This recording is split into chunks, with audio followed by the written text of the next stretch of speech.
Allez, nouvelle émission sur le podcast. Aujourd'hui, on va parler écologie et préparation parce que c'est des sujets qui sont vraiment très tendance et c'est dans cette nouvelle émission de Et si on parlait de trail qui est en live. Alors, ça va être sur un rythme d'environ une fois par mois avec Rémi Gégard et des intervenants qui seront tous pertinents pour répondre sur les sujets que l'on aura choisis.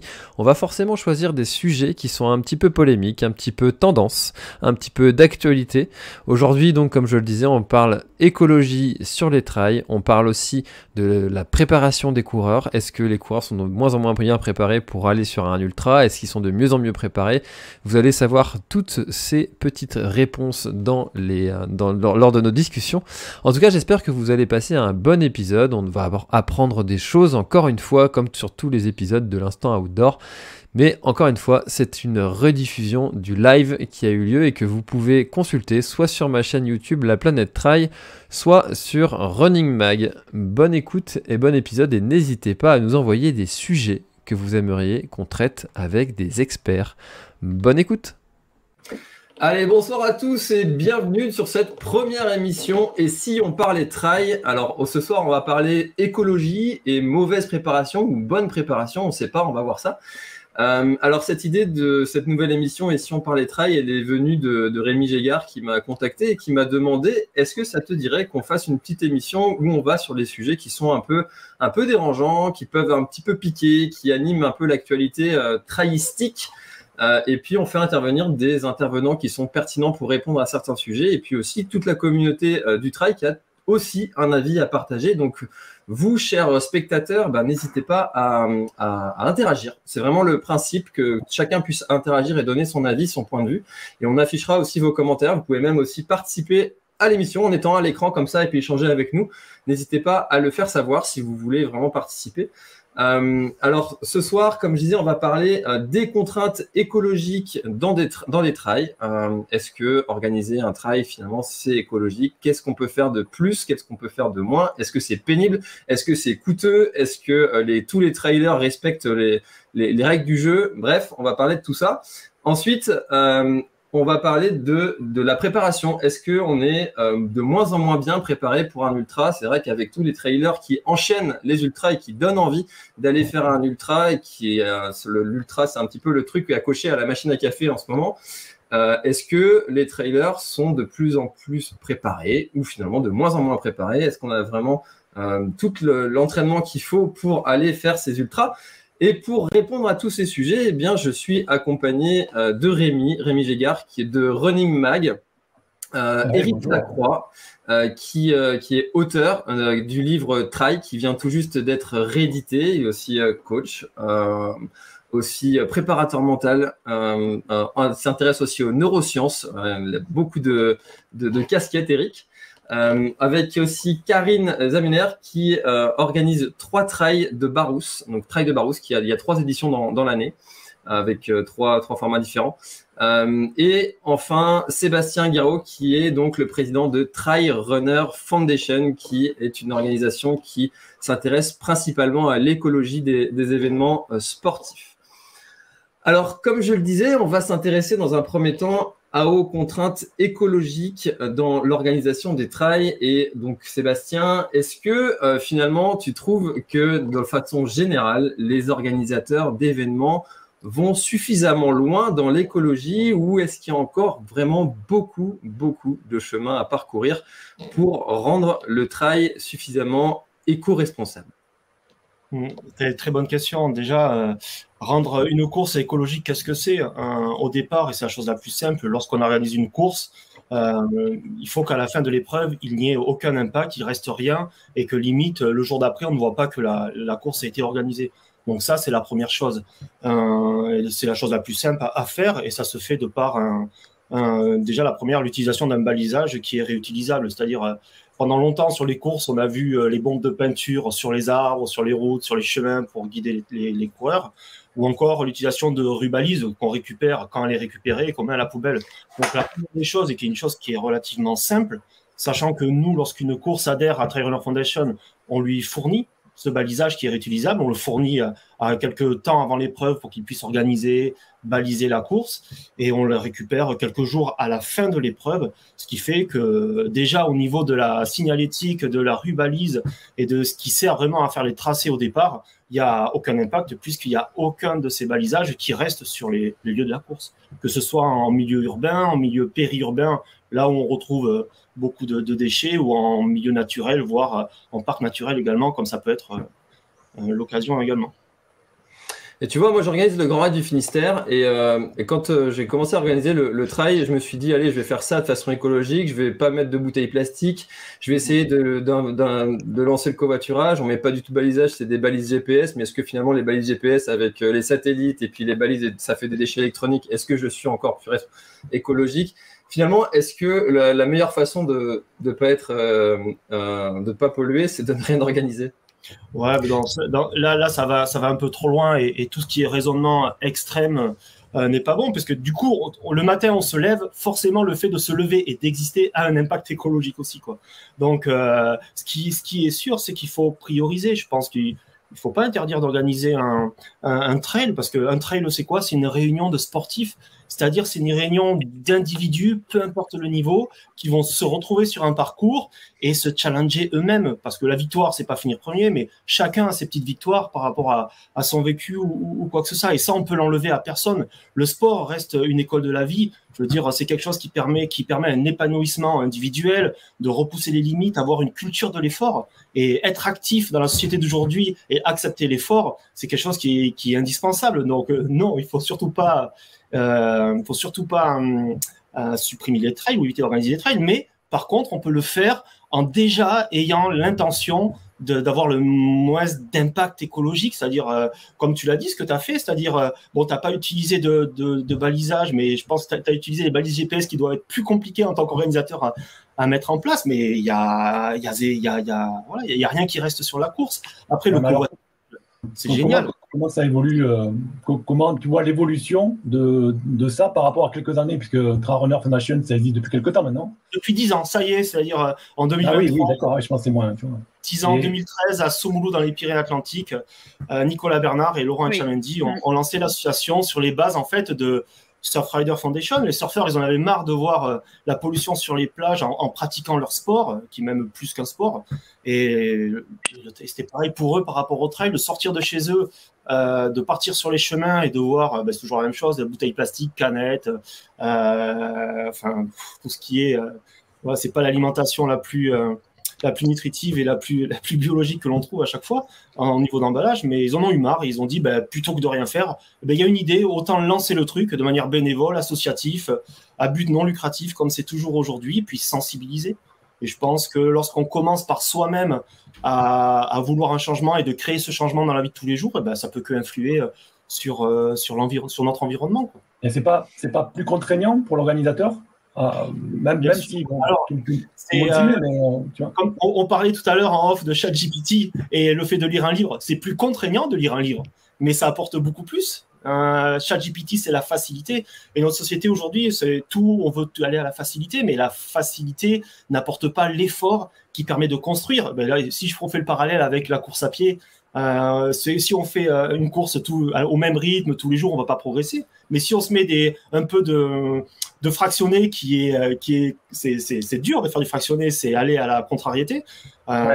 Si on s'impose un challenge, c'est ce qui fait évoluer. En fait, c'est que souvent les organisations un peu plus importantes qui ont plus de moyens ont plus de facilité à intégrer la notion d'éco-responsabilité, parce que déjà elles sont plus regardées, elles ont plus de moyens pour le faire que les petites qui, tu vois, ne serait-ce que pour le gobelet comme ça. Je te prends l'exemple du Trail des Fleurs qui est à Barèges, une station des Hautes-Pyrénées. C'est une association mais toute petite. Elles se sont imposées des contraintes, c'est-à-dire déjà il y avait le fameux débat, on en parlait, du t-shirt de finisher. Est-ce que c'est bien, est-ce que c'est pas bien? Au final, est-ce qu'on peut l'éviter? Elles l'ont remplacé tout de suite, elles l'ont remplacé par un goodies utile. Elles ont créé des gourdes.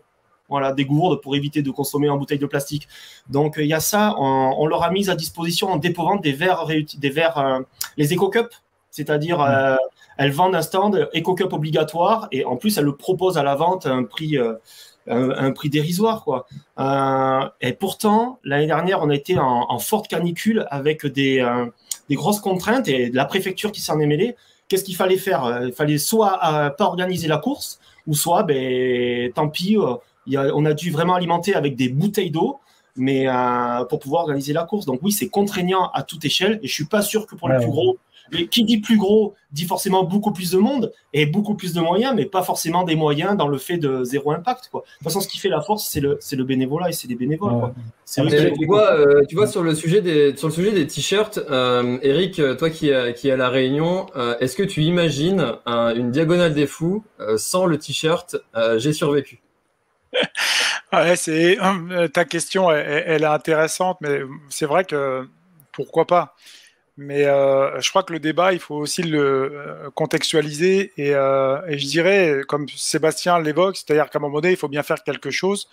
Et moi, j'ai un peu le côté de la punchline. Je m'intéresse beaucoup au comportement humain et dire qu'à un moment donné, on peut être responsable mais pas coupable. Et en permanence se culpabiliser, en fait, on va ruminer toute la journée et puis finalement, oui, la planète se réchauffe. Oui, il y a un contexte sur lequel et le trail peut être un vecteur, pourquoi pas intéressant justement, de s'intéresser à sa contrainte justement écologique. On parle effectivement d'un point de vue micro sur la course et ce que fait Trail Runner Foundation, je connais puisqu'on a déjà eu des contacts ensemble.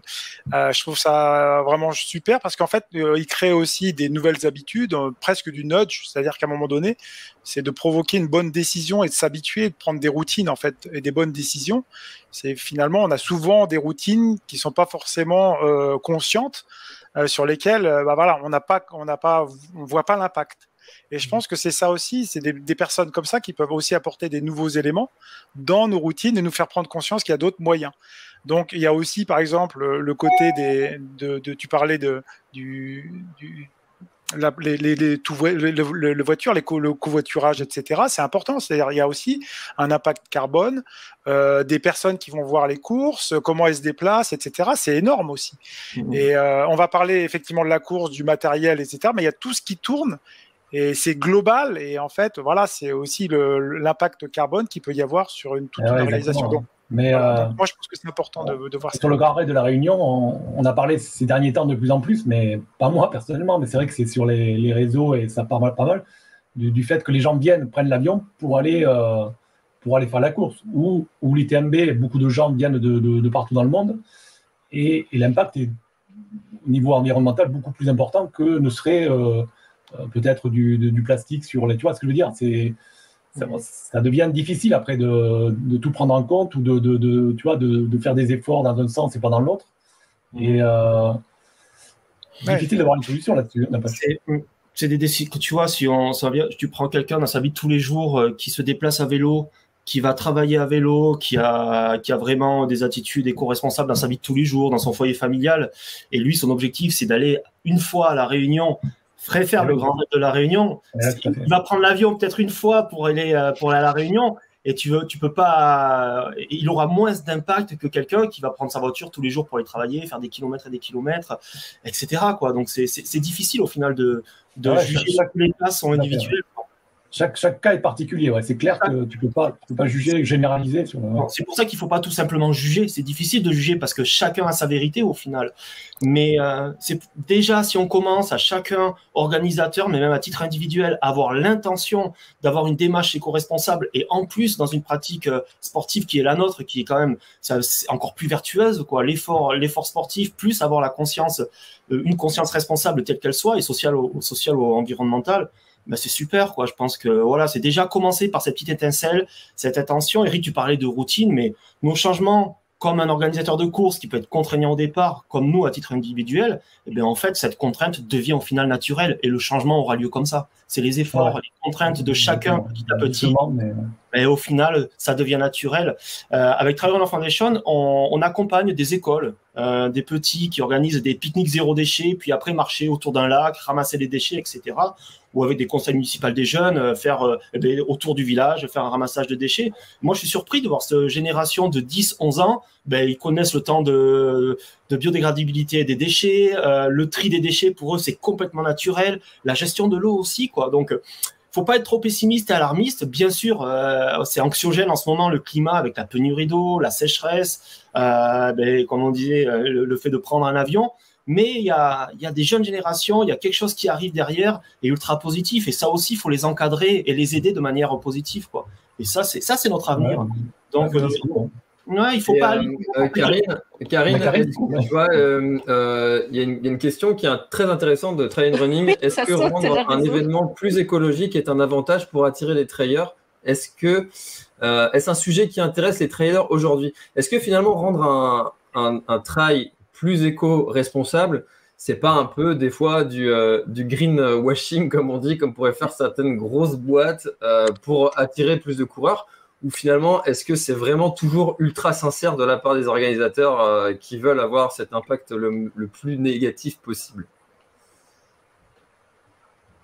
Je crois.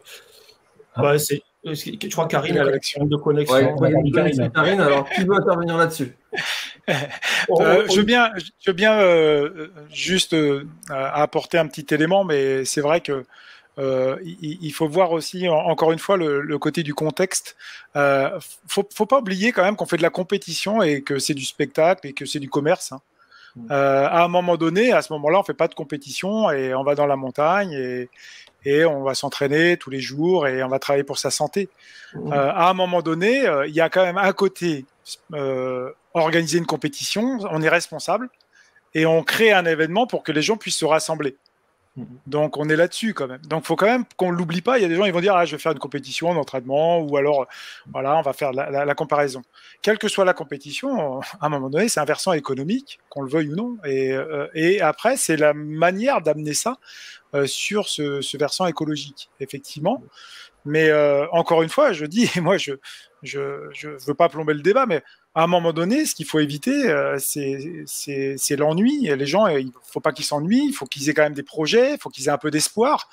Et à un moment donné, le côté climato-anxieux, anxiété, etc., c'est important. Je pense que c'est important d'en parler, c'est important d'en avoir conscience, mais encore une fois, se responsabiliser, c'est pas se culpabiliser. Je reviens là-dessus, et c'est pas parce qu'on va voyager sur une course, ça y est, on doit nous tirer une balle dans le pied à chaque fois. Et je pense que c'est un sujet de discussion sur lequel vraiment il faut, voilà, et peut-être faire des choix à un moment donné.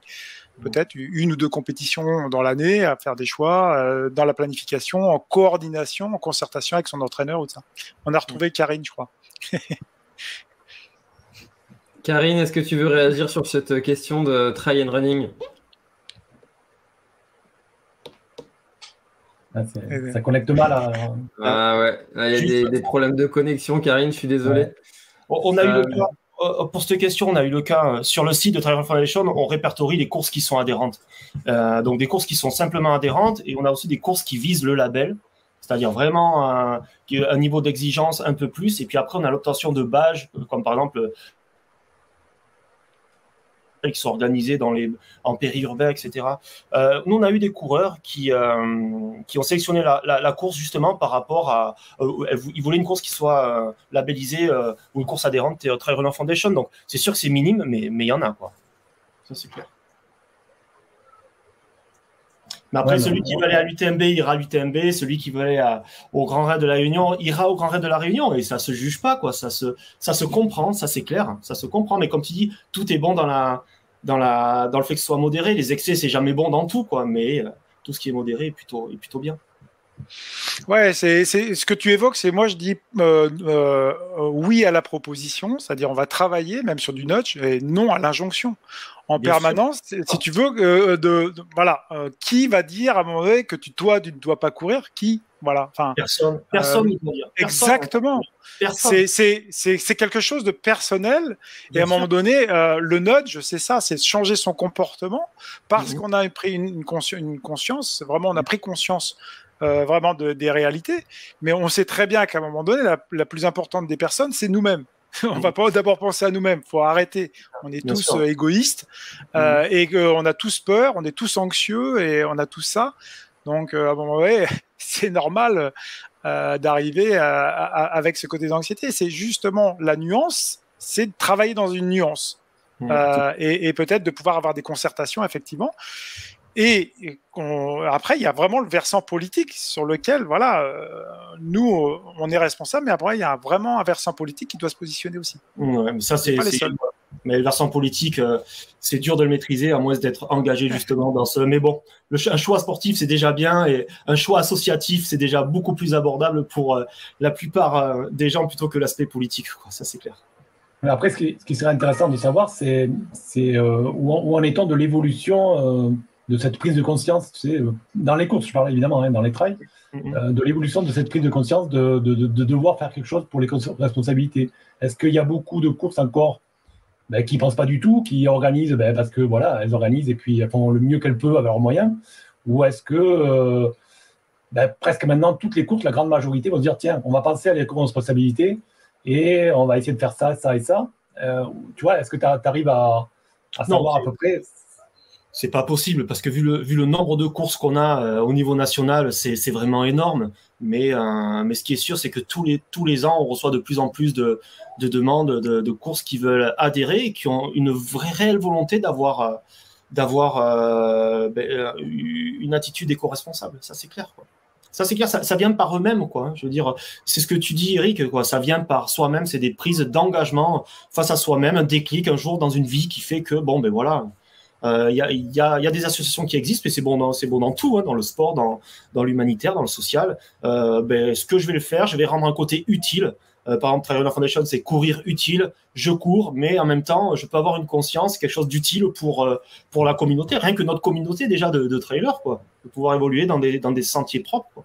C'est-à-dire, moi, je cours 5 fois par semaine et pendant une session, je vais faire de l'endurance fondamentale où je vais partir avec mes filles ou tout seul et je vais ramasser les déchets que je peux trouver autour de chez moi, quoi. Voilà, c'est tout. Ça commence par ça à titre individuel. Courir, il y a le côté sportif et le côté après utile pour la communauté. Et du coup, tu en trouves beaucoup de déchets là? Tu fais tes. Oui, alors moi, par curiosité, mais tu en as toujours. Ouais, oui.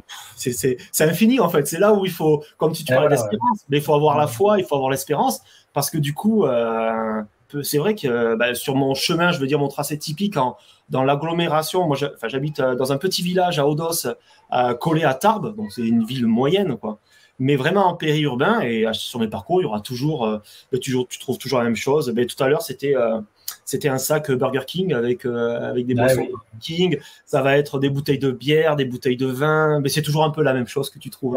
Moi c'est pareil, là où j'habite, c'est toujours un peu la même chose, par les mêmes gens. Donc, si tu passes tous les jours, il y en aura un peu moins, mais si tu passes par exemple une fois et tu reviens le mois d'après, il y en aura toujours un peu. Mais bon, bref, c'est le geste de tous les jours qui compte, quoi. Au final, on peut pas renoncer, quoi. Et un jour, ça changera vraiment, quoi. Et pour appuyer ce que dit Rémi, dans l'évolution de prise de conscience, tu vois, par exemple, sur le Grand Raid du Finistère, l'édition 0 bis, j'avais pas proposé de t-shirt finisher.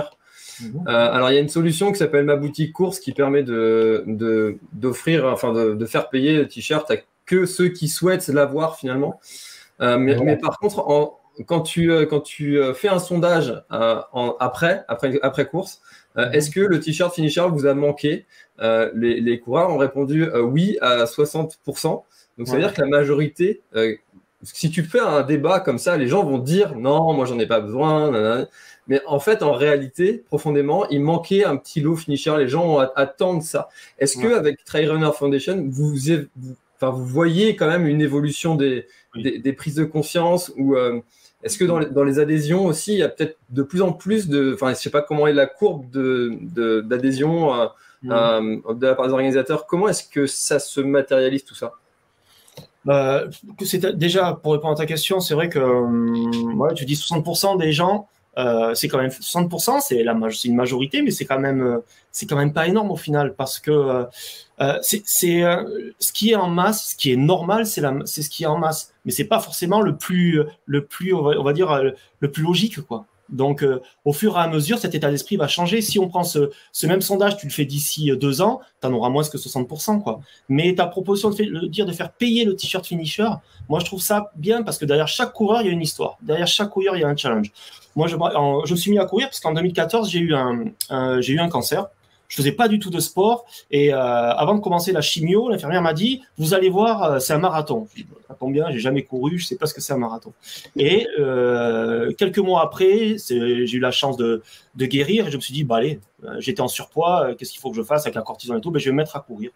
Et ma première course que j'ai fait, c'était à l'Ultra Trail du Périgord, le Périgord Grand Trail, qui est à l'Allen en Dordogne. Et il y avait le t-shirt finisher. Et ce t-shirt finisher, bon, ils l'ont donné. Mais tu vois, pour moi, c'était nécessaire parce que ça marque quelque chose. Et je pense que derrière coureur, il y a une histoire avec ce t-shirt finisher.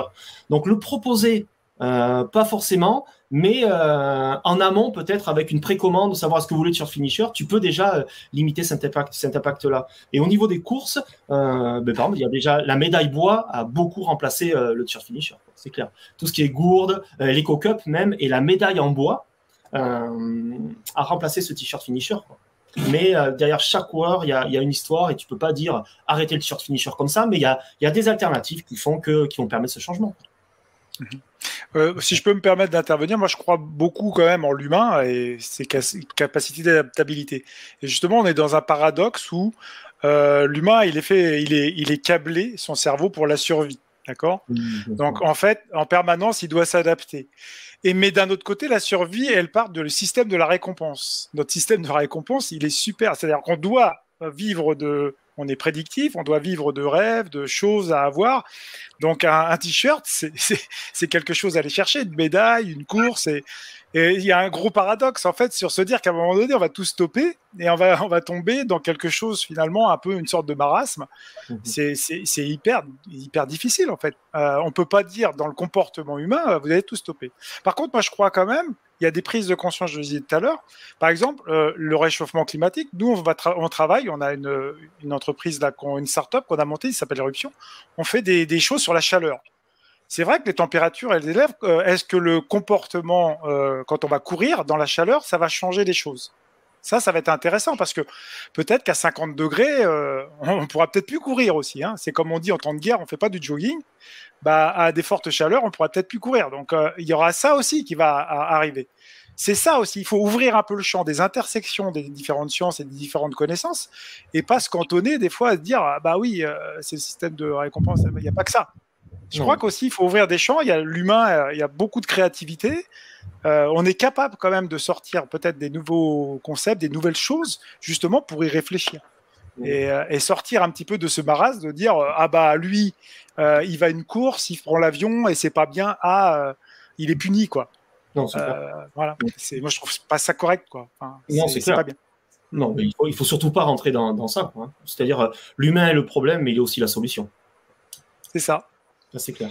Mais en même temps, comment interdire, par exemple, on se parlait tout à l'heure des sujets de covoiturage, etc. Mais avant, il n'y avait que des trailers élites qui avaient une assistance.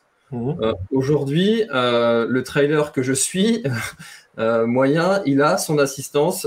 J'ai eu quelqu'un qui m'a suivi sur la TDS, qui a fait le tour du Mont Blanc pour m'accompagner, pour m'aider, pour me choyer. Et je suis loin d'être le seul. Il y a beaucoup de gens dans ce cas-là. Et comment l'interdire, comment le réguler ? Le système de navette, les gens ne les prennent pas. Il y a plein de sujets comme ça, au-delà des sujets matériaux. Et ça, réguler ça, comment faire ? Enfin, c'est quasiment impossible. Après, François, tu sais, l'assistance, ça a été sur combien de temps ? Ça a duré combien de temps ? Un peu trop. Ça a été trop long. 32 heures. Au final, on est pareil. C'est comme aller au Grand Raid de la Réunion une fois, quoi. C'est court, quoi. Voilà. Puis je pense que les organisateurs, ils limitent aussi au niveau de l'assistance, quoi. T'as pas une quinzaine d'amis qui sont venus te faire l'assistance à plusieurs véhicules, quoi. Non. Mais les courses proposent des navettes. Après, ça fonctionne pas. On le prend, on la prend pas. Mais bon, voilà. C'est des choix. Karine n'interviendra pas, alors elle nous voit, mais la pauvre, elle peut pas parler. Non, Karine, malheureusement, la connexion, elle a une contrainte écologique. Alors, pour Karine, le trail de la Bareuse, dont elle est organisatrice, est une course adhérente Trail Runner Foundation. On a le challenge du Mont Calme aussi qui est adhérent à Trail Runner Foundation. Donc, pour nous, dans la Haute-Garonne, Haute-Pyrénées, c'est quand même des courses importantes, quoi. Et ils arrivent à avoir cette possibilité. Ils ont déjà cette conscience. C'est naturel parce que ça va avec leur environnement de montagne. la préservation de l'eau. C'est pas nouveau, hein, préservation de son environnement, quoi. D'accord, parce que si on synthétise, parce que là, ça s'éparpille un peu sur plusieurs aspects de l'éco-responsabilité, mais parce qu'on parlait de l'organisateur de trail, et donc si on prend concrètement les éléments qui peut améliorer, bon, tu l'as dit, Sébastien, alors il y a le plastique, et enlever le plastique. Oui, c'est ça. Déjà, c'est les gobelets. Le balisage. Mais non, on les voit plus. Ça fait un moment, ça y est. Oui, je sais bien. Trail, tu le vois, on voit de moins en moins. Pourtant, ça, c'était un fléau. Tu parlais de l'écotasse. Presque la solution serait que chacun ait sa propre écotasse, en fait. Mais c'est ce qui est déjà demandé, hein, même à l'éco-trail de Paris, il fallait avoir l'éco-cup. Hein.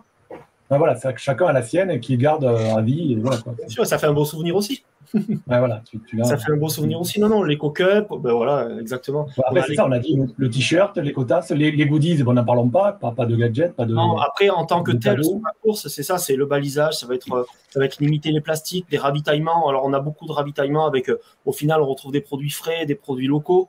Donc on a presque plus d'emballage sur les ravitaillements, et ça c'est plutôt chouette. C'est-à-dire c'est tout ce que un coureur peut faire tomber autour de son ravitaillement, il n'y a plus, quoi. Là on commence à avoir vraiment des attitudes. Il y a une belle évolution dans ce sens-là, quoi. C'est clair. En tout cas, je pense que ce qui est important aussi, c'est d'éduquer et de dire aux gens pourquoi est-ce qu'on fait certaines choses et qu'il y a certaines actions qui sont mises en place. Et avant d'être organisateur, j'avais pas vraiment la conscience de certaines contraintes qu'il y avait en tant qu'organisateur. Et je trouve que les responsables des parcs nationaux, de Natura 2000, font un gros travail quand même de sensibilisation sans interdire. Moi, j'ai été convié à des réunions pour expliquer pourquoi est-ce qu'on ne devait pas s'éloigner d'un sentier. Parce qu'il y a un oiseau qui a peut-être son nid là, et puis s'il s'envole, et il y a peut-être un renard qui va bien manger ses petits. Voilà, c'est des choses en fait auxquelles on pense peut-être pas forcément. Bon, je vais marcher sur de la bruyère, bon, c'est pas si grave que ça. Ouais, mais sauf qu'il y a peut-être d'autres contraintes qui sont derrière. Et je trouve que le travail en fait d'éduquer et d'éduquer en fait et de faire la prise de conscience est quand même ultra importante, et il y a encore, je crois, pas mal de travail à faire là-dessus. Karine est en train de faire la cuisine, je crois. Elle est en train de déplier. Bon appétit, Karine. On a expliqué qu'elle avait un orage chez elle et que ça captait bien. François, un projet qu'on a là à moyen terme, c'est d'ici l'année prochaine ou 2 ans, c'est-à-dire ça va être d'organiser le festival Trail Runner Foundation, et c'est-à-dire c'est organiser sur quelques jours une épreuve trail, on va dire la plus éco-responsable possible, c'est-à-dire on va choisir un lieu où les coureurs peuvent venir en train, peuvent accéder au lieu de course en train. On va faire plusieurs et l'idée, ça serait justement d'avoir des réunions à côté des conférences, une conférence sur organiser une course éco-responsable, qu'est-ce que ça implique, comment on peut faire, avec des débats, avec des organisateurs de courses qui sont adhérentes, des organismes extérieurs, des speakers, en fait, tout ce qui touche à l'univers, et pour aider, en fait, et puis que toutes ces volontés organisatrices de courses qui veulent avoir cette attention-là, qu'elles puissent avoir des outils, comme Trail Runner Foundation est un outil où on peut proposer, comme le balisage qu'on fournit, etc. C'est aider vraiment cette initiative et cette prise de position. Mais est-ce que c'est assez je pense qu'après on va peut-être changer de sujet aussi, mais oui. Je vois que le sujet prix des dossards est arrivé dans le débat forcément. Exactement. Est-ce que ça c'est au trailer de le payer, c'est aux collectivités de le payer, c'est à l'organisateur de le payer, mais si c'est l'organisateur qui le paye, ça vient bien de quelque part. Et c'est à qui de payer cette éco-responsabilité? C'est à qui en fait l'organisateur il va aller chercher le plus de partenaires possible, et c'est lui qui va démarcher en fait les communautés autour.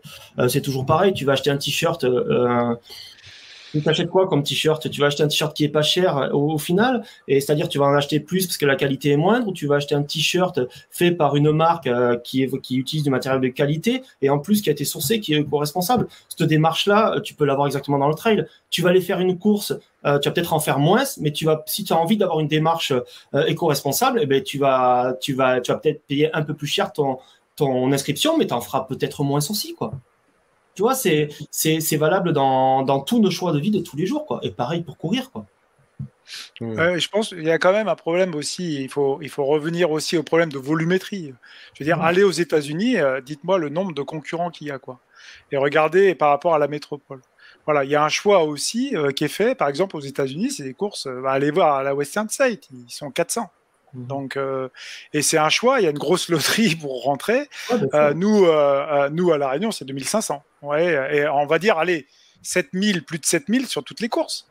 On n'est pas dans la même volumétrie. Donc, automatiquement, d'un point de vue économique, il y a des répercussions. Je pense qu'il faut prendre conscience de ça. C'est-à-dire, à un moment donné, il peut y avoir des choix de fait.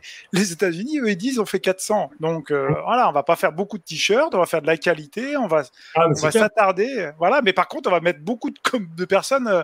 Et là, ça pose un problème sur la santé publique. Parce qu'en fait, il n'y a plus l'accessibilité à la pratique du trail, à la compétition, entre guillemets. Donc, où ça fait rêver parce que le tirage au sort. Vous voyez, c'est un peu déjà le cas.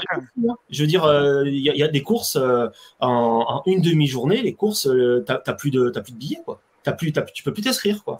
Tu prends la Skyrun, c'est la loterie, c'est très compliqué pour avoir un dossard. Tu prends le GRP, tout est parti en une demi-journée.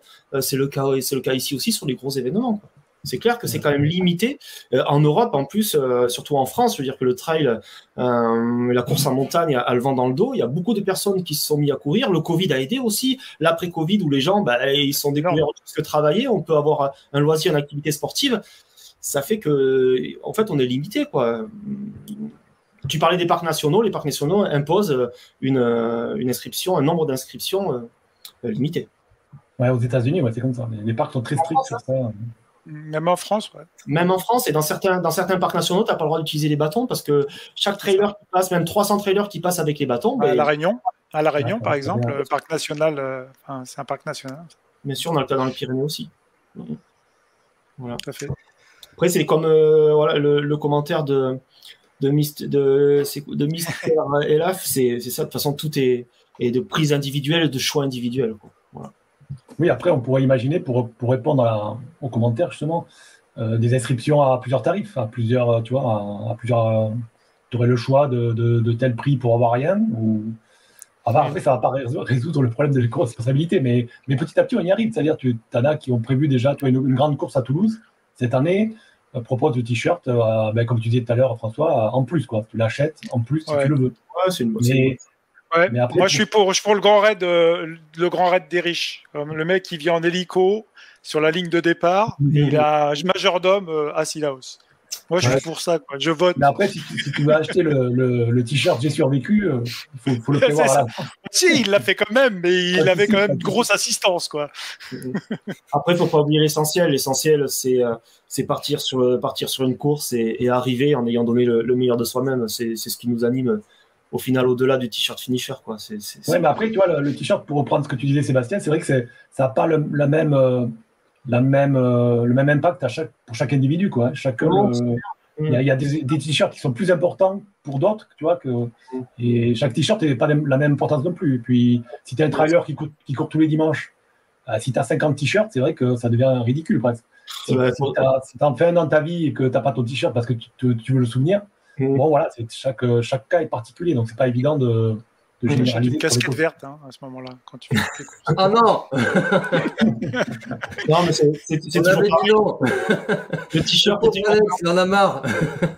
Les t-shirts, j'étais content de les avoir quand j'ai commencé à courir et faire des trails, mais après, qu'est-ce que t'en fais, quoi? Tu te dis, bon, c'était sympa au début, après, du coup, tu les prends plus, quoi. C'est clair. Après, il y a certaines courses qui marquent aussi, que tu as envie de... Oui.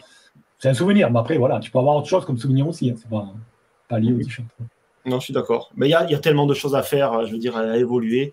Et ça commence par une prise d'initiative au départ, ce qui nous anime tous, c'est ce qu'il faut, et c'est le principal. Et pour toute personne qui veut, à titre individuel, ça commence déjà à courir, et puis déjà autour de son environnement, ramasser quelques déchets un peu tous les jours, une fois par semaine, et c'est la petite part que chacun peut prendre, et ça devient une habitude après.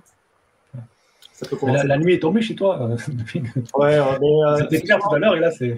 Mais Haute-Pyrénées, on est en plein orage là. Voilà. Voilà. T'étais pas loin de Karine. C'est ça. Et je pense qu'en Barousse, c'est beaucoup plus compliqué. Mais tu vois, la Barousse va être aussi, et Karine, c'est plutôt bien parce que au niveau des instances en Occitanie, ils sont en train de créer le parc national de la Barousse. Ah oui, Ouais, c'est en cours. C'est en cours et donc les courses qui évolueront dans ce domaine auront tout intérêt à avoir déjà une démarche éco-responsable justement pour pouvoir continuer à évoluer dans ce futur parc naturel. C'est pas loin de Luchon, pour ceux qui... Exactement. Ouais. Si tu Bon, veux. je serais parti volontiers sur le prix des dossards, mais, Oui, j'ai vu que... mais bon, on n'a pas le temps. On en profitera pour faire une autre émission là-dessus avec grand plaisir parce que ça, c'est un beau sujet qui thème. me passionne. C'est un beau thème, on appelle ça. Fantastique. Ce fameux ratio 1 euro du kilomètre, ça me fascine. Mais on va pas se lasser là. Bon. Il y a eu un décret, non? Ça a été décrété, non, le 1 euro, non? Je crois. Pardon, il y a un texte de loi? Je ne sais pas. Je ne sais pas qui a signé ce texte, mais j'aimerais bien le rencontrer un jour. Tu sais que François, quand tu as fait ton post sur 1 euro, que tu étais. C'est ce qui m'avait dit de l'émission. Tu sais, je me suis dit, tiens, ça serait bien quand même de pouvoir discuter de ça comme ça, vive-voix. Et tu vois, l'idée est venue de là, de lancer une émission de ton post sur le 1 euro du kilomètre. Tu vois, juste entre parenthèses par rapport au prix du dossard, on a organisé en novembre dernier un punk trail avec la mairie de Gelos dans les Pyrénées-Atlantiques. C'était quelque chose de caritatif. Il n'y avait pas d'inscription. Déjà, l'inscription, on pouvait s'inscrire, mais il n'y avait pas de prix. On avait un petit circuit de 14 km. C'était une initiative pour essayer local. Il fallait apporter une denrée. Il y avait les Restos du Cœur qui étaient là et le Secours Populaire. Donc, chaque trailer qui participait venait avec une denrée. Et puis, en même temps, on venait apporter aussi la Maïf avait leur fameuse la box pour y récupérer le matériel notre matériel, justement, qu'on n'utilise plus, comme peut-être les vieux t-shirts de finisher. Et c'était plutôt sympa, quoi. Il y avait Jocelyne Poli qui était là, qui était venue sur la course. Et c'est sympa. Et ça vient d'Espagne, en fait. C'est un peu comme les organisateurs de concerts. Il y avait les rockers ont du cœur ou les motards aussi pendant les rassemblements. Et là, c'était un peu les trailers ont du cœur.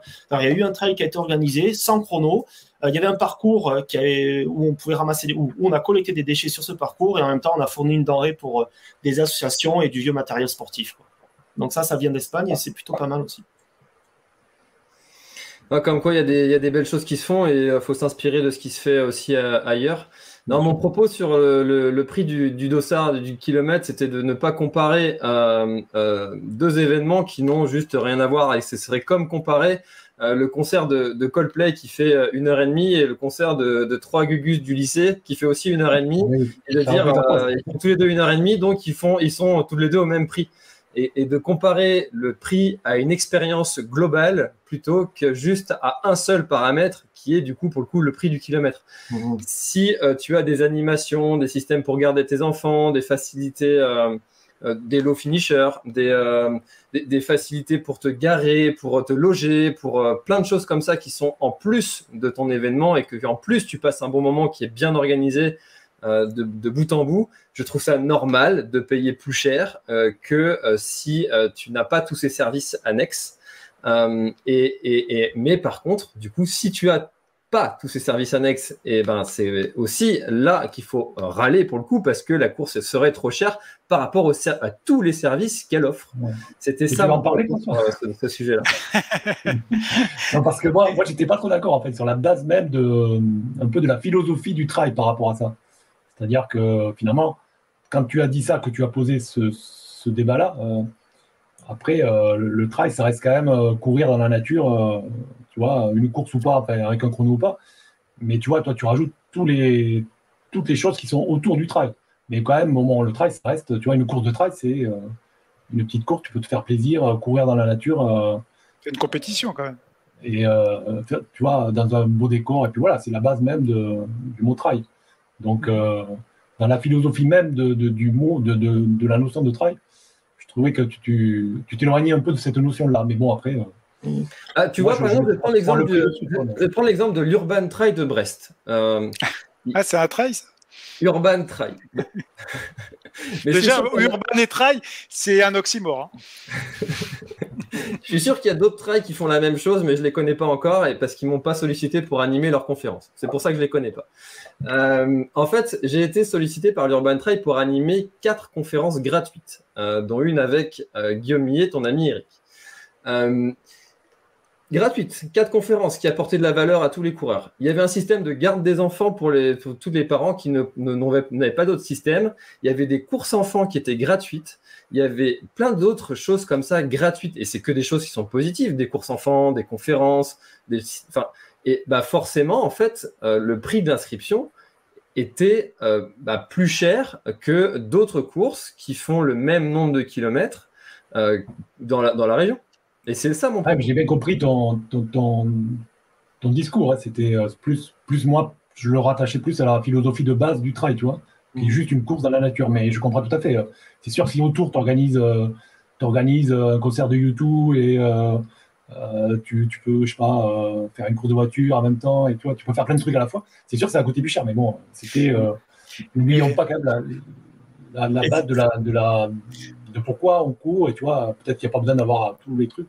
Mais bon, Tant que ça reste un prétexte pour bouger les gens, qui se rassemblent, ça les met en santé, c'est bon. Et maintenant, s'ils veulent se plaindre des dossards, il y a un syndicat du trail. Ok, du prix des dossards, il y a un syndicat. Un syndicat des trailers, c'est fait pour ça normalement, pour se rassembler. Et je pense qu'à un moment donné, la parole, elle doit être aussi donnée sur ce syndicat du trail. Il devrait justement être par rapport à ça. C'est-à-dire qu'il y aurait des porte-paroles, mais on peut débattre des heures et des heures.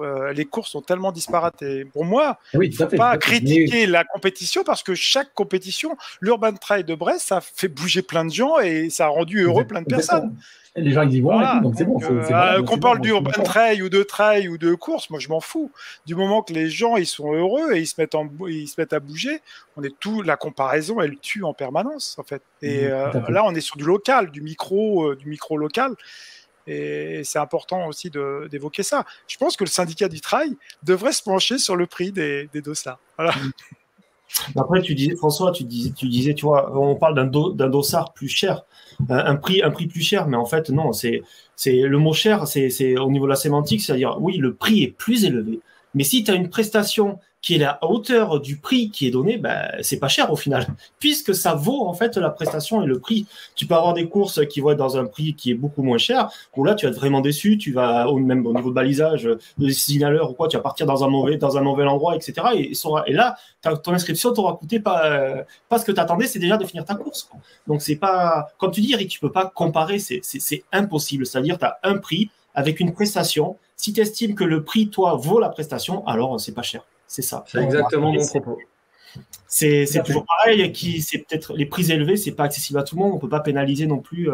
Donc c'est un travail aussi, quoi. Tout le monde ne peut pas aller s'inscrire à un Ironman. Tout le monde ne peut pas aller s'inscrire à un UTMB ou autre, quoi. C'est toujours pareil. Et le sport, les valeurs du sport, c'est déjà accessible à tous et le minimum, quoi. Ouais, c'est la base du débat. Là. Tout le débat est là. La base du débat, c'est ça. Voilà. Concrètement. Après, c'était pas dans le thème de. Et tu disais, Eric, que tu dis le trail reste une compétition, réaliser un trail reste une compétition, mais au final, la compétition, elle est pour qui? Qui joue les premières places? Et en s'engageant sur un trail, tu sais où tu vas te placer, donc c'est une compétition envers toi-même, quoi, au final. Exactement. Oui.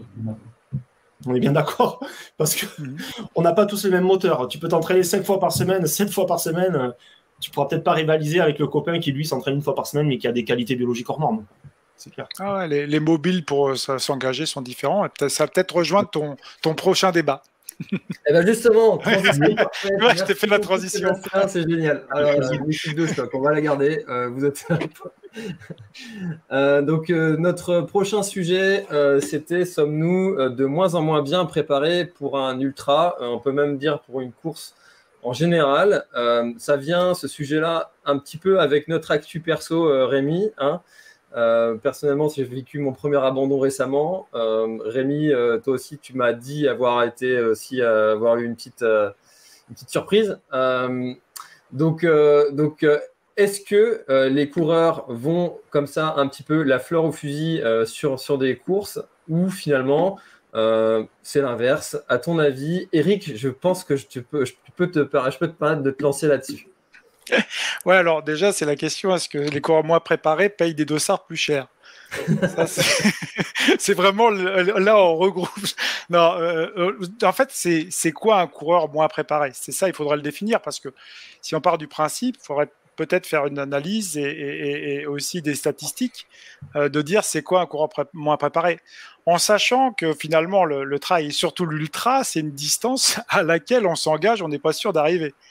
Donc quelque part, quand on regarde le taux d'abandon sur les ultras, on va tourner entre 15 et 25%. Donc on n'est pas loin d'une personne sur 4 qui n'arrive pas. Et c'est pas tout le temps les mêmes. Donc pour moi, c'est la question d'abord, c'est quoi un coureur moins préparé et comment on peut définir? Et oui, justement, Eric, mais c'est parce que tu vois, le taux d'abandon, c'est ce qui a un peu induit le thème, le sujet. C'est parce que sur les courses, les dernières en date, il y avait deux ultras et quand tu postais, les gens disent 60% d'abandon. Et tout de suite, les gens ont répondu, sur les posts, ont répondu ah oui, maintenant, là, le trail, les gens, les trailers sont de moins en moins préparés pour participer à ces courses. Et finalement, il y a plein d'abandons, ils y vont comme ça, la faire au fusil, tu vois. C'était ça qui a induit un peu le thème. Et par transition, on va dire, par transitivité, c'est est-ce que finalement, les trails ne sont pas de plus en plus durs aussi pour les gens qui veulent essayer de toujours plus dur, toujours plus haut. Et est-ce que les gens se préparent un minimum par rapport à ça ou ils savent pertinemment que forcément ils vont pas aller au bout? Est-ce que c'est grave ça aussi? Parce que finalement, tu tentes, c'est pas mal de tenter, quoi. Donc là, c'était plutôt ça la base de l'idée du thème, quoi. Il y avait plusieurs propos en fait dans tes retours par rapport aux questions posées. C'est vrai qu'on a la thématique entre guillemets déjà quand on dit les gens, faut être vachement plus précis parce qu'en fait c'est très important de dire les gens font ci, les gens font ça, mais qui? Encore une fois, c'est important d'être précis parce que, et c'est pour ça aussi que parfois il y a des démarches scientifiques ou des démarches statistiques dans les courses. Donc, il faut savoir pourquoi les gens abandonnent déjà. Est-ce que c'est parce qu'ils sont moins bien préparés ou parce qu'ils ont eu des soucis de blessures, parce qu'ils sont moins bien préparés, ou ils ont des soucis d'alimentation parce qu'ils sont moins bien préparés. Mais on sait très bien que des athlètes même de bon niveau et de haut niveau abandonnent parce qu'ils ont aussi des problèmes de blessures et aussi d'alimentation. Donc, c'est quand même un contexte assez difficile. Je reviendrai sur le deuxième propos que tu évoquais, qui est, à mon avis, assez intéressant et plus intéressant. C'est ce phénomène qu'on voit de plus en plus, qui est un versant un petit peu d'addictif. C'est-à-dire de s'engager, tu vois, ce cercle d'engagement, ce processus d'engagement dans la pratique, en mettant pas mal de choses à côté et sur laquelle on va se focaliser. Et au bout du compte, ne pas faire une pratique un peu plus, on va dire, équilibrée. Et ça peut amener aussi à des dérives et justement à des comportements un peu addictifs. C'est-à-dire, on va rencontrer des gens qui vont effectivement s'engager dans une course comme ils vont aller s'acheter un paquet de clopes ou aller s'inscrire pour un jeu ou aller au casino, quoi. Tu vois? Et parce qu'il y a un besoin aussi, à un moment donné, de mettre en place un processus addictif, de reconnaissance, de besoin de reconnaissance, et de dire, bon, je vais faire du trail parce que c'est ça. Je pense que, tu vois, c'est deux contextes un petit peu différents, parce que il ne faut pas dire les gens, c'est surtout le comportement qui va induire à un moment donné, finalement, peut-être, finalement, des abandons successifs. Et une perte finalement de sens dans la pratique. Et tu vois, Eric, historiquement, quand on participait à un ultra, participer au Templiers, c'était un petit peu le Graal à tous, hein, aux alentours de 70 km. Aujourd'hui, dire qu'on fait 70 km, on passe presque inaperçu. Du coup, on a envie d'aller plus loin. Enfin, quand je dis on, beaucoup de gens. Mais qui? le mec chiant. On veut des noms. D'accord. Et en plus de ça, on voit aussi que la moyenne d'âge tend à quand même se baisser.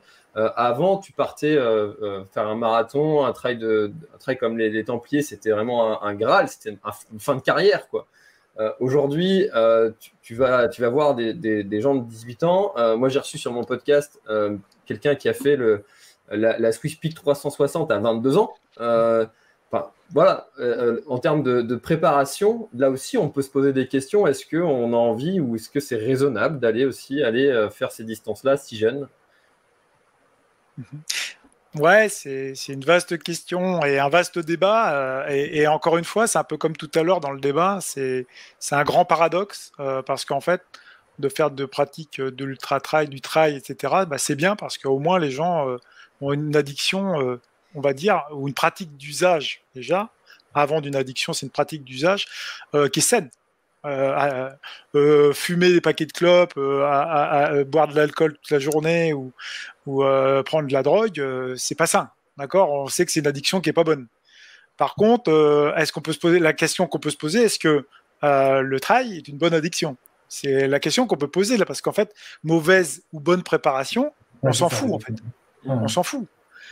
Qu'il ait une mauvaise préparation, mais qu'il fasse du trail, moi je préfère qu'il aille finalement fumer ce paquet de clopes ou qu'il devienne alcoolique. Donc c'est vraiment déjà la première question. Oui. Donc, c'est ça. Et après, c'est l'accompagnement, je pense, qui est important. C'est-à-dire l'entourage dans lequel l'addiction, c'est souvent ça. Hein, et l'entourage qu'il y a autour, la pratique qui est menée avec le groupe, avec les personnes avec qui on pratique, c'est fondamental. Peut-être que Sébastien aura un avis aussi là-dessus. Est-ce qu'une addiction peut être bonne? C'est ça déjà. Est-ce que addiction, c'est une connotation positive? Je ne pense pas. Hein. Toute addiction n'est pas bonne. Au final, justement, quand tu viens addict, c'est-à-dire que tu es focus sur quelque chose qui change ton comportement et qui te met des œillères et t'oublies ce qu'il y a tout autour de toi. C'est quoi la différence entre passion et addiction? Parce que une passion, c'est un peu pareil, la passion. C'est pas la même chose. Il faut maîtriser ses passions. En fait, il y a une sorte de courbe, si tu veux. Tu as d'abord une pratique d'usage. C'est-à-dire que courir presque tous les jours, et si c'est pour ta santé, il n'y a aucun problème. Et après, en fait, on va rentrer dans un système de dépendance. Tu vois ? Et là, c'est la dépendance, et puis après, l'addiction, elle va arriver. Et le danger, en fait, le sportif de haut niveau est un sportif addict.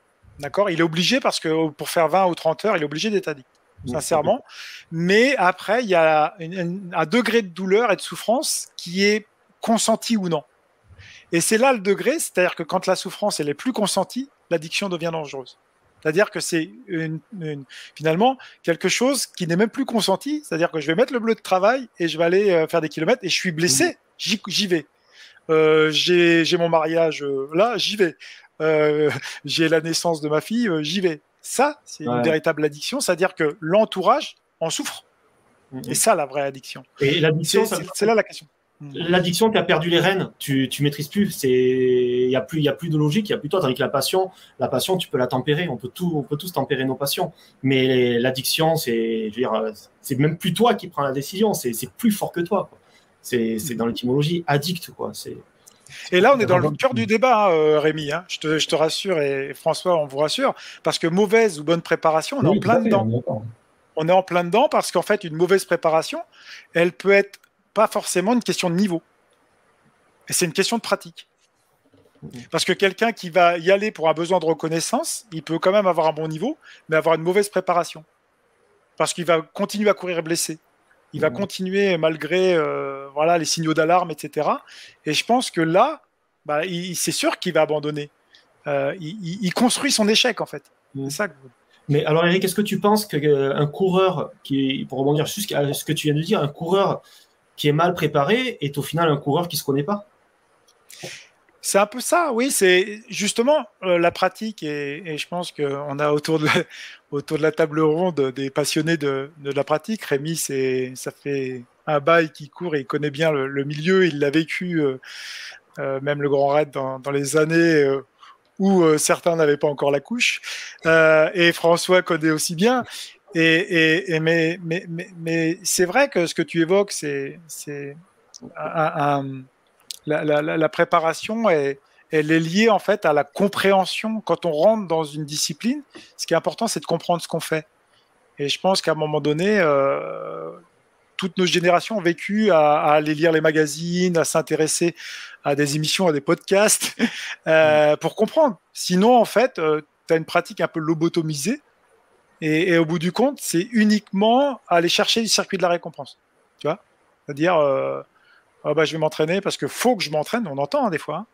Mais on n'entend même plus le mot plaisir, c'est-à-dire il faut que j'y aille, il faut que je fasse ma sortie longue là, parce que sinon je serai pas prêt. Bah ouais, mais pourquoi tu fais une sortie longue? Ça te sert à quoi? Tu vois? Et en fait, c'est là, je pense, les nuances de bonne ou de mauvaise préparation. Déjà. C'est ça, c'est que c'est vraiment subtil en fait ce côté de la préparation parce que il y a toujours cet équilibre en fait à savoir est-ce que j'en fais trop, est-ce que j'en fais pas assez, c'est vraiment et puis c'est un apprentissage aussi forcément à un moment donné par l'échec dans le podcast sur l'abandon qu'on a fait ensemble Eric. Moi je te partageais une histoire de quelqu'un qui m'a dit avoir un abandon c'est presque quelque chose que tous les trailers et même les ultra trailers devraient avoir dans leur palmarès quoi. C'est savoir quelle est ta limite et en fait est-ce qu'on n'est pas quelque part tous un peu à la recherche de ça? Bah, justement, surtout l'ultra, hein, je pense qu'après, il faut définir parce qu'on a une pratique hybride maintenant dans le trail. C'est-à-dire, on a de la course de montagne, on a le trail court, enfin, entre guillemets, on a plein de distances. Et en fait, à un moment donné, quand même, l'ultra distance, c'est quand même particulier. Hein. Je veux dire, au-dessus de 100 km dans la montagne, c'est plus le même effort, c'est plus la même chose. On va chercher autre chose, je pense. On va aller chercher à sortir un peu de ces zones limites. Il y a le sommeil, il y a la fatigue, il y a plein de signaux qui arrivent et en fait, c'est sûr, mais comme je disais hier soir à quelqu'un, je disais, c'est le plus grand philosophe, c'est Jean-Claude Duss. N'oublie pas que tu n'as aucune chance, alors fonce. Et en fait, c'est ça. Tu sais que tu vas avoir des problèmes. Fonce, vas-y. Mais tu vas t'en prendre plein la gueule. Tu vas t'en prendre plein la gueule. Parce qu'en fait, c'est sûr. Et même quand tu es préparé, tu t'en prends plein la gueule. C'est normal. Et il faut l'accepter. Et le degré d'acceptation, il est important. Et c'est comme ça aussi entre guillemets, qu'on a une bonne préparation au fur et à mesure parce qu'on va s'adapter progressivement à la pratique, on va prendre les éléments de compréhension, peut-être qu'on est un mauvais descendeur et on va travailler ça et à un moment donné, il faut faire un bilan, un état des lieux. Rien que ce matin, je faisais justement un petit état des lieux avec une athlète sur sa progression en descente et ça met du temps, il faut être patient. Et en fait, mais je trouve que le débat, il est intéressant parce que mauvaise ou bonne préparation, ça englobe finalement, on va sur une autre conception. C'est-à-dire, il faudrait pas faire de l'inclusion exclusive. Tu vois, c'est-à-dire, entre guillemets, se dire que nous, on a en fait, de quel droit on dirait qu'il y ait une population, parce qu'elles sont moins forts, on va les mettre de côté. Tu vois, ça serait dangereux. Ça serait un peu, tu vas exclure une certaine pan de la population qui, entre guillemets, on pourrait dire que c'est des randonneurs parce qu'ils sont à 2 ou 3 km/h. C'est dangereux, ça. Non. On a permis d'avoir des barrières et le mec, justement, ou la nana qui arrive à terminer un grand raid à 2 ou 3 km/h, c'est fabuleux. Parce qu'il y en a 30% qui n'ont pas réussi aussi. Tu vois après, tu disais l'évolution, tu parlais de l'ultra, dans le monde de l'ultra, mais comme tu vois, on augmente toujours les distances et la difficulté de plus en plus au fil du temps depuis le temps que le travail existe. On augmente toujours ces distances et ces difficultés. Et j'ai l'impression que le monde, beaucoup de trailers, finalement, comme ils voient cette évolution, ils voient qu'il y a des choses de plus en plus dures. Les plus petites distances, entre guillemets, les 60, 70, deviennent plus faciles, alors qu'elles sont toujours extrêmement dures quand même. Et peut-être que la personne va être moins préparée pour même ces petites distances, parce que se disant, je vais la faire celle-là parce que il faut que j'y passe par là pour essayer de me préparer pour la plus grande. Mais tu vois, on place tellement haut la barre des grandes difficultés maintenant que même ce qui est censé être moindre est déjà extrême. Donc tu vois, on peut être le coureur lambda, entre guillemets, le trailer lambda, peut être moins préparé déjà pour pas forcément un ultra, pour quelque chose qui fait 40, 50, parce que c'est déjà beaucoup, et que tu vois, c'est le côté moins préparé qui touche quand même tout le monde. Il n'y a pas que ceux qui veulent faire des ultras, je pense. Mais tu as raison, mais après, c'est vrai qu'on pourra poser la question aussi à Sébastien, parce qu'il est au carrefour et l'intersection de pas mal d'organisations de courses est plus ou moins longue. Mais ce qui est intéressant de voir, c'est que on a médiatisé, on a valorisé énormément l'ultra.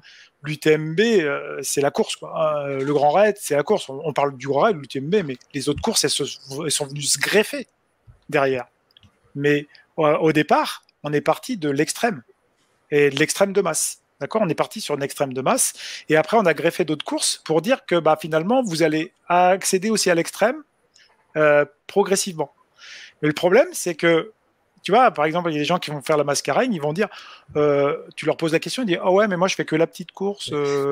Tu l'as déjà dit aussi dans un podcast aussi. Moi, je rencontre beaucoup, puisque j'entraîne aussi des personnes qui font la mascarène ou qui vont faire l'OCC. Ils sont prêts à s'excuser auprès de toi, de dire qu'ils n'ont pas le niveau. C'est une sorte de phénomène de l'imposture énorme, de dire, ah bah excuse-moi, mais je fais que la mascarène ou l'OCC.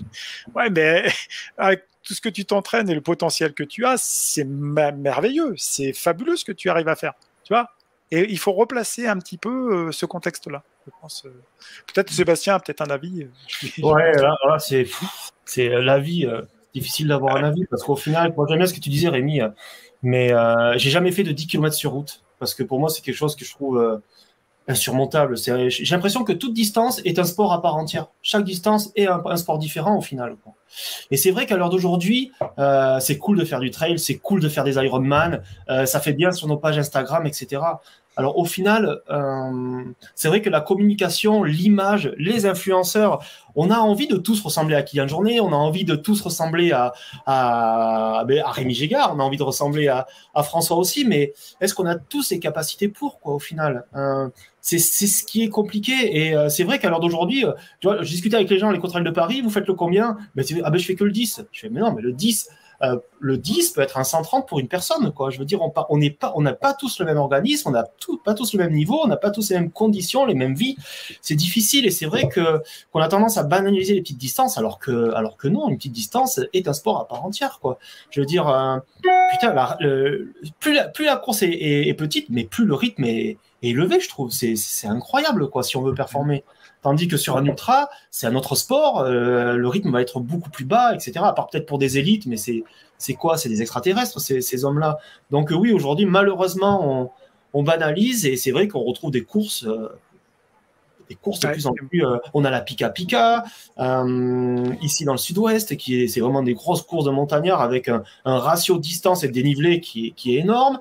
Tu parlais de la Swiss Peak, mais bon, faut être conscient qu'on n'a pas tous les capacités de le faire, quoi. Et limite. Est-ce que c'est pas normal et humain d'aller tendre vers ça? Parce que si on dit, encore une fois, je reprends cet exemple de la machine à café, si on dit à la machine à café, j'ai fait 28 au 10 à quelqu'un qui n'est pas du tout dans le milieu de la course à pied, ça va pas lui parler du tout. Alors que faire 28 au 10, bon, tu quand même, t'es un peu un monstre.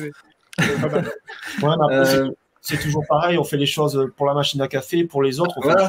Mais est-ce que c'est pas humain de tendre vers ce sentiment d'avoir envie de se sentir aimé et sentir que les gens nous aiment? C'est humain, en fait. On a tous besoin de ça parce que ça fait partie de notre nature. Ouais. Et par contre, si on dit j'ai fait 160 km ou 170 autour du Mont Blanc, là, ça va parler à tout le monde parce qu'en plus, tout le monde connaît cette course. Et là, on va avoir ce petit effet waouh. Et là, on va passer pour un héros 5 minutes, alors que peut-être qu'à la maison, on était dévalorisé complètement par madame, par monsieur, par ci, par ça, par la vie, par son boss.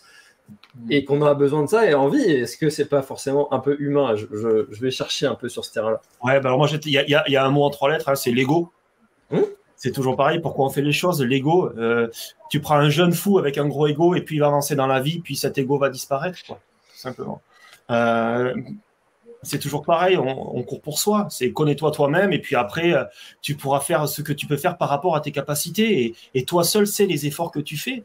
Je te dis, c'est toujours pareil, quoi. La machine à café, on n'est pas tous égaux, on n'est pas tous, on a tous des vies différentes, quoi. Il y a un 10 km pour certaines personnes. Moi, je tape sur les trails de 10 km, j'ai vu des personnes prendre le challenge, mais par rapport à leur physique, par rapport au autre, mais un grand bravo, quoi. C'est incroyable et ça vaut le plus beau des ultras aussi, quoi.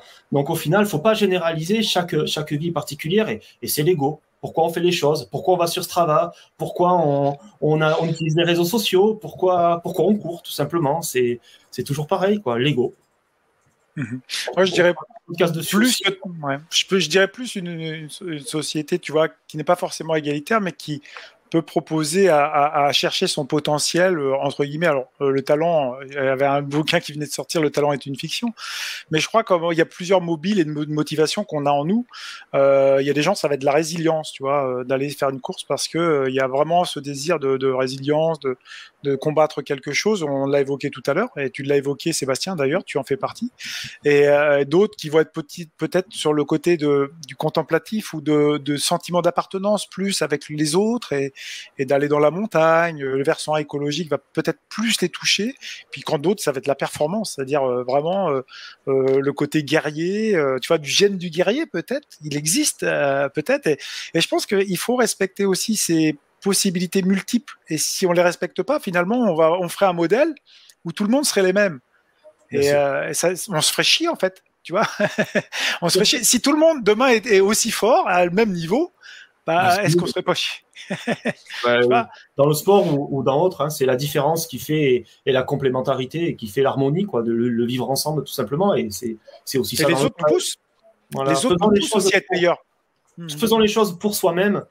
Déjà par rapport à nos capacités et ne jugeons pas les autres. Chacun est libre. C'est ce qui est bien dans notre sport aussi.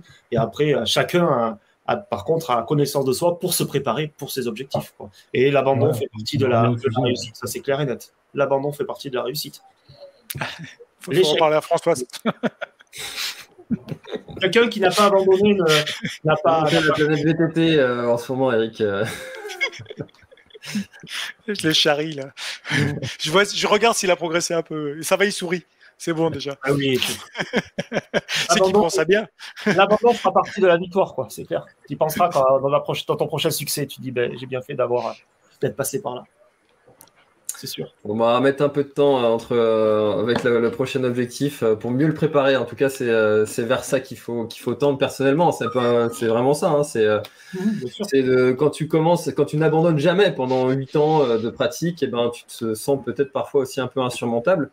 Et puis ça te remet un peu dans l'axe aussi. Ça fait du bien aussi de se prendre des fois, comme tu disais tout à l'heure, Eric, ça fait du bien aussi de se confronter comme ça à un échec qui te fait rebondir. Il y a la fameuse phrase je ne perds jamais, soit je gagne, soit j'apprends. Et là, c'est aussi un peu le cas. Mais il faut savoir se remettre en question et puis de ne pas retourner vers faire les mêmes erreurs. Moi, je voulais juste revenir au débat parce qu'en fait, effectivement, je pense que je t'ai coupé la parole, François, mais c'est vrai que mauvaise ou bonne préparation, je pensais à Rémi parce que je le regardais et je pensais à toutes ces années de grands raids dans les années 90 et ça me fait évoquer quand même quelque chose sur l'évolution en fait des méthodes. Et je pense qu'à un moment donné, il faut quand même dire aux auditeurs que c'est très important, qu'on a vachement progressé. Énormément progressé dans l'entraînement, mais c'est énorme. La recherche scientifique, regardez tous les magazines qu'il y a maintenant. Il y en a beaucoup. Il y a des livres qui sont sortis sur les sujets du trail, de l'ultra-trail, etc. Il y a des émissions, des podcasts, des recherches scientifiques. Les scientifiques, regardez PubMed, vous tapez dans les années 90 et tapez maintenant, c'est énorme. Sur l'entraînement. Et l'entraînement se nourrit aussi des autres, entraînements. C'est-à-dire sur l'ultra-distance, on va aller chercher sur la chaleur, on va chercher... Et je trouve qu'on a quand même beaucoup progressé. Donc les personnes, maintenant, peuvent quand même aller chercher de l'information par les ChatGPT-4. Je pense que pas forcément là, mais en tout cas, l'information, elle est diffusée de telle manière à ce qu'on ait quand même des bases et des bonnes bases.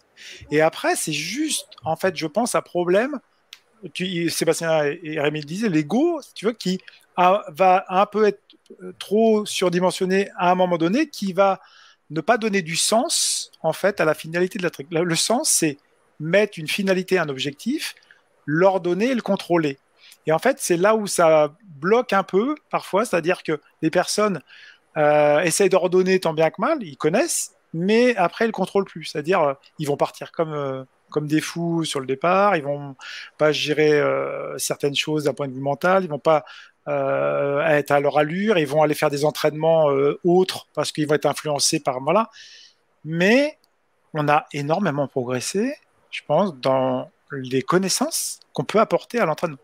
Ça, c'est important à dire. Par rapport à ce que tu dis, il y a quand même aussi, dans l'évolution du trail, il y a quand même progression du nombre de trailers Aussi. qui s'inscrivent. Il y a de plus en plus de monde.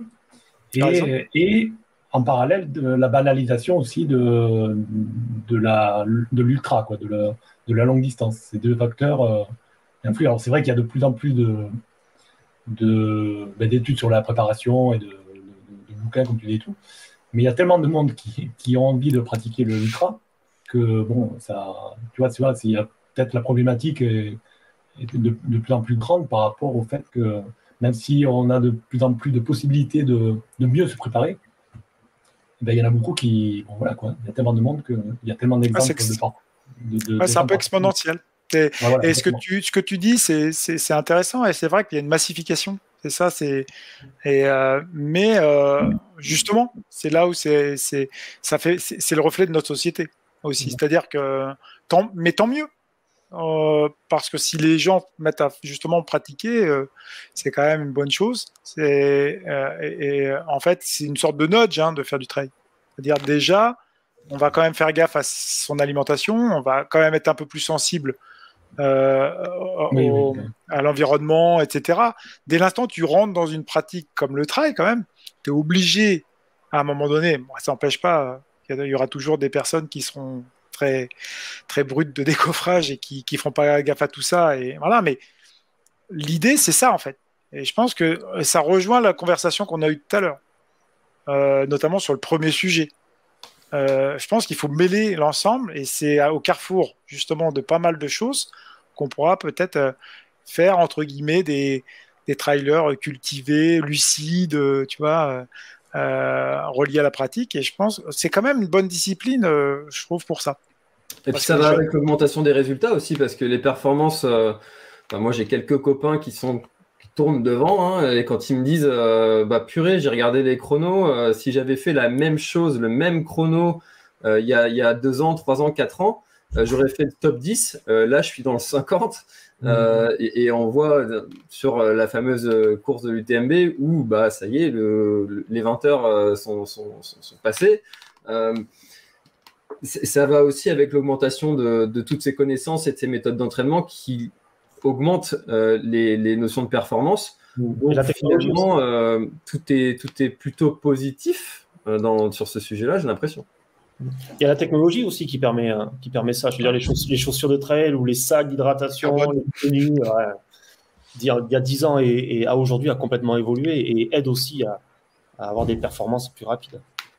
Est-ce qu'on lance une invitation publique à Blaise Dubois pour les chaussures carbone ou Ah mince, mon micro est allumé. C'est le carbone dans le trail, moi j'y crois pas trop, mais bon, effectivement, ça a quand même été une révolution et c'est vrai que c'est justement les discussions qui sont intéressantes dans le milieu du trail. C'est là où un syndicat ou des groupes, des podcasts, etc. doivent être à un moment donné des garde-fous pour en discuter. Parce que ce qui est important, c'est d'avoir de la nuance, de pouvoir avoir des sujets de discussion et de parler des extrêmes, entre guillemets, qui permettent justement d'avoir aussi des avis et des idées qu'on n'aurait peut-être pas eues. Mais à un moment donné, il faut quand même qu'il y ait des garde-fous. C'est-à-dire que c'est vrai que l'évolution dans le trail, on peut arriver à une sorte de monde, entre guillemets, augmenté, d'homme augmenté. Vous connaissez un peu le côté disruptif de l'homme augmenté. C'est-à-dire que est-ce que on est borderline presque sur le côté du dopage, quoi, au bout du compte. C'est-à-dire c'est un comportement qu'on parlait tout à l'heure addictif, on ne veut plus faire une pratique, une douleur consentie ou une souffrance consentie, donc on va aller chercher d'autres subterfuges pour faire cette pratique. Et c'est là où on n'accepte plus le fait qu'on puisse souffrir et que ce soit naturel, vous voyez. Et je pense que c'est ça important, le côté du mauvais ou de la bonne préparation, c'est que ce soit une préparation, on va dire, dite naturelle, où on sait qu'on va souffrir, où on va prendre plein la gueule, mais on va progresser de manière linéaire, avec des paliers. Il va y avoir des moments difficiles, des moments de joie, des moments de flow, et c'est ce qui fait aussi en fait, je pense que c'est la vie, en fait. C'est comme la vie, l'entraînement du trail, en fait, pour moi. Ouais, c'est vrai. Voilà. On a des merdes.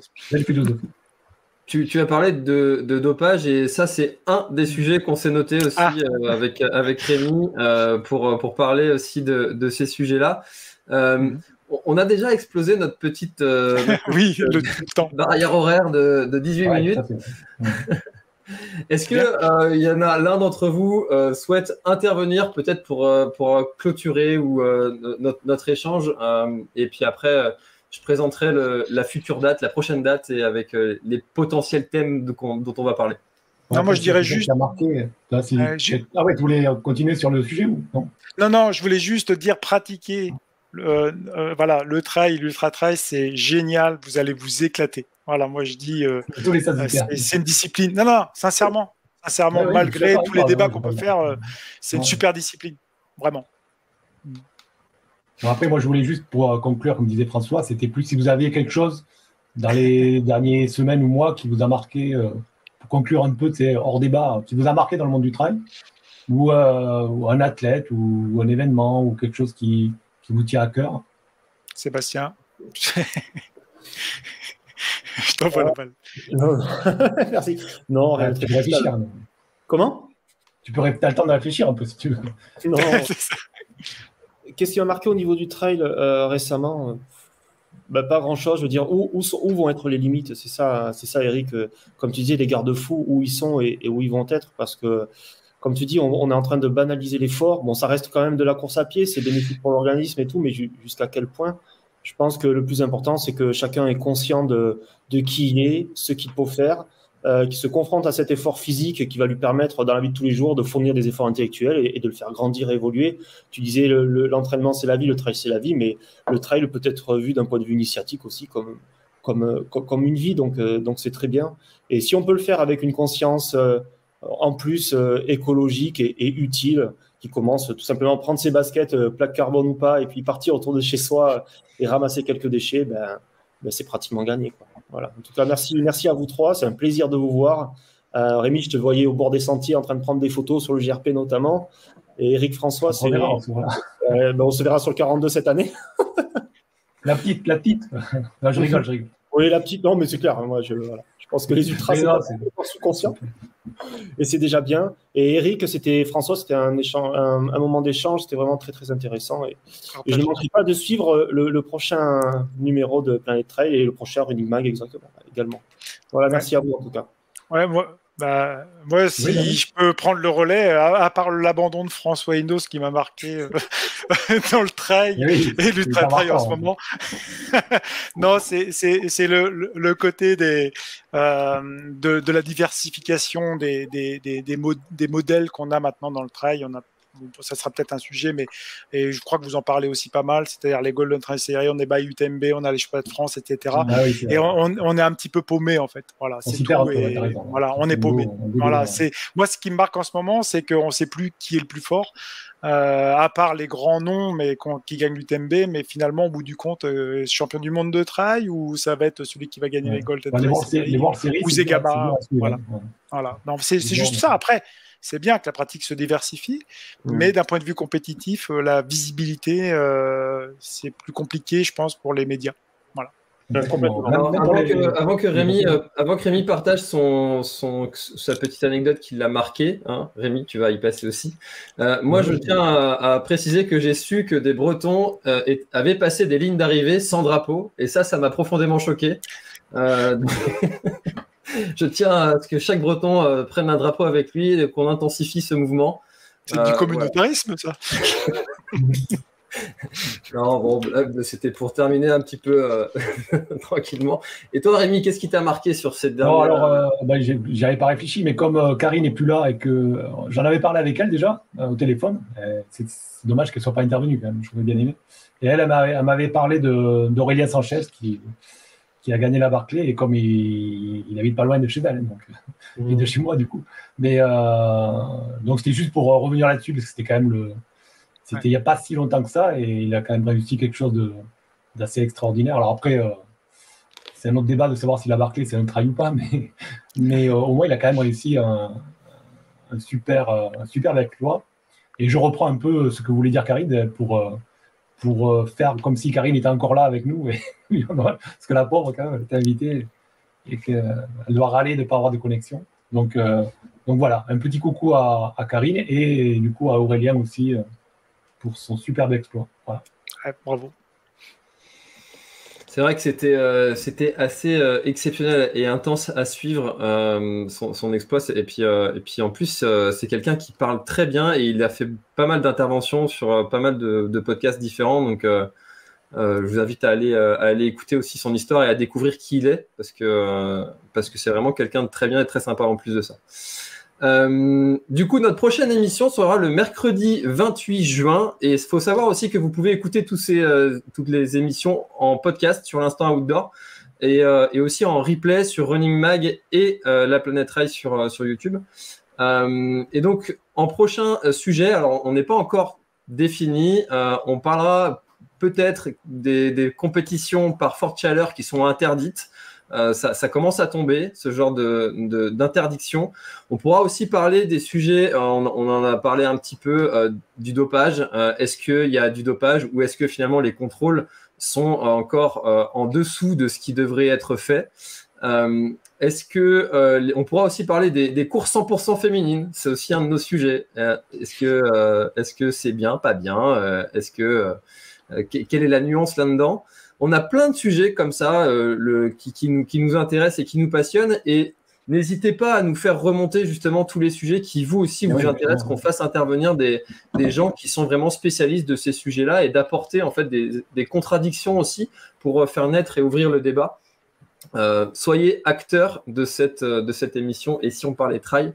En tout cas, merci beaucoup à vous trois, Eric, Sébastien et Rémi pour ce moment. C'était chouette. Et puis encore une fois, on a appris des choses. Voilà. Merci et bonne soirée à tous. Merci, à bientôt.